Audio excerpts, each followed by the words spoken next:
Okami was a game that was highly praised by critics and gamers, but unfortunately sold poorly during its initial release. Luckily, it received a lot more attention the following years and now has several re-releases and remasters, and in 2010, it received a follow-up game for the Nintendo DS. Okamiden takes place 9 months after the ending of the first game. Once again, evil spirits are out to corrupt Nippon, and this time our hero is Chibi-Terasu, the cute puppy son of the goddess Amaterasu. And yes, the question we were probably all asking ourselves when it was told that Amaterasu had a child is quickly brought up after Chibi's introduction. By Isu no less. In Shinto lore, it's said that Amaterasu broke her brother Susanoo's sword into 3 pieces, chewed them up, and the spat-out result became her offspring. Though I don't see why she couldn't have had a child by some other unconventional means in the game. Saving the world is a pretty heavy task for a puppy, but thankfully he's got celestial powers on his side to help him.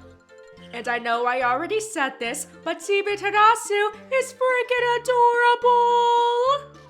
Just take a glance at these little paws and his tiny stature. You look me in the eye and tell me that this isn't some of the cutest shit you've ever seen. Exactly. You can't. Speaking of looks, one of the most memorable aspects of Okami was the fantastic art direction, like the whole game world is one big painting for you to explore and beautify. Even now I think it's one of the best looking games out there, and even the original PS2 graphics have aged very well. As for the sequel, I'd say that the art style of the original is captured pretty decently. There are several familiar places you'll visit, as well as a lot of new locations. The 2 biggest drawbacks are that the levels have been divided into more loading zones, and things noticeably slow down when in denser areas. While it's not a perfect recreation, it's still a very nice looking game that still preserves the overall feel and style of the first, though the frame rate drops might be a bit of a hindrance during gameplay. A lot of the previous game's mechanics have been carried over into the sequel. Your main goals are to purify corruption, solve puzzles, help others with their problems, and defeat enemies with the assistance from the power of the Celestial Brush. Doing these tasks will earn you praise, which will give you more maximum health and ink. Combat is also largely the same, where you use a combination of weapons and celestial ink to slay enemies. However, there are a few noticeable differences in gameplay. For one, ink only regenerates in easy mode, which sucks, but at least ink pots are a lot more plentiful in this game. You also now have a time limit whenever you use the Celestial Brush, but you should still have more than enough time to draw what you need to draw. Throughout the game, you'll come across partners who will assist you in many ways.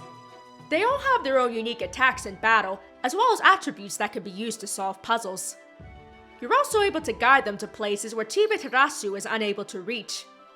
Your companions are used a lot throughout the game, so it doesn't feel like a tacked-on gimmick. Also, it seemed like the game was a good bit more challenging than the first. I admit it's been a while since I've played it, but from what I remember I didn't have all that much trouble with the first game's difficulty. Meanwhile, I found myself in a few tricky spots in the sequel, and I used support and healing items a lot more frequently as well. It still isn't a very hard game by any means, but it did surprise me a bit with some of its difficulty. The story is pretty similar to the first game as well. As I said earlier, your main objective is to purify the cursed lands and defeat the evil spirits that threaten Nippon. However, your partners also have their own stories and their own goals that they're after while they're helping you. You get to see a lot of character development as well, and a lot of funny and genuinely emotional moments between Chibi and his friends. So while saving the world is the same, there's more of an emphasis on personal relationships between you and your friends than being a general protector of the earth. Which is a decision I liked narrative-wise. Amaterasu is called mother to us all, so it makes sense that there's more of a guardianship feel to your role in Okami, where you feel like a strong, badass wolf who is also quite affectionate and nurturing. Meanwhile, Chibi-Terasu is clearly portrayed as being a lot less experienced, both with being a god and all the powers that come with it, and with the mortal world in general. So the game feels like a coming-of-age story, where Chibi and his friends grow and learn throughout their experiences, and through each other. All in all, I found myself really enjoying the new things the story had to offer. Until about halfway through the game. Because that's when the story introduced everyone's favorite plot device, time travel. Specifically, retcons via time travel. As far as I'm aware, there was nothing that was heavily criticized or disliked about the first game's story. But for some reason, it was decided that time travel was needed to change things that were already previously established, including making it so that Chibi played a part in saving the day in a time before he was born. Which would be puzzling enough, but this isn't the only frustrating part in all of this. Something else that really bugged me during the whole time travel plot involved Shiranui, Amaterasu's first mortal incarnation. Shiranui's gender is a bit confusing as it is. While Shiranui is an incarnation of the sun goddess, Shiranui is also referred to as male. However, it could simply be that Amaterasu chose a male wolf form the first time she came to Nippon. Shiranui is referred to as male again in Okamiden, but for some reason this was apparently not the case in the Japanese version. And then, in the English version, Shiranui is later referenced to as Chibi's mom. Still, while the game made this a bit more confusing, most people still just refer to Shiranui as whatever gender, so it still wasn't a huge deal.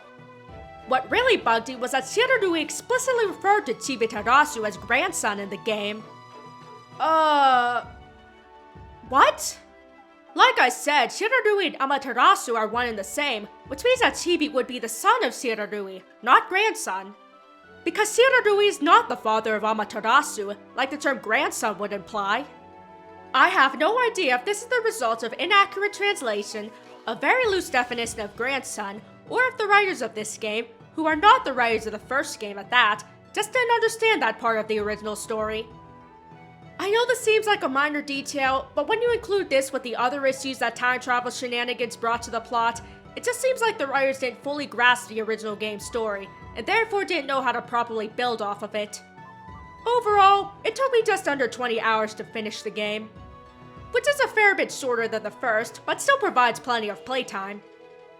The graphics might not have aged as well as Okami's, but it's still a good-looking DS game, with a nice soundtrack to go with it, and it was fun to play. It's just a shame that parts of the story fell flat halfway through. And besides the issues with the story, I don't think that the DS was the best platform for an Okami sequel. You just can't have the same scale with the DS hardware that would do the first game justice. Okamiden is certainly a good game on its own, with plenty of things to like about it. Unfortunately, the problems with the writing and technical corners that had to be cut are hard to look past. Still, I hope that all hope isn't lost for an Okami sequel on modern hardware, especially since there are members of the original creative team who are willing to make one. If this game was treated more like a spin-off, I would have looked at it more favorably. But since it's explicitly portrayed as a sequel to everything that happened in the first game, it feels a bit lacking as a whole.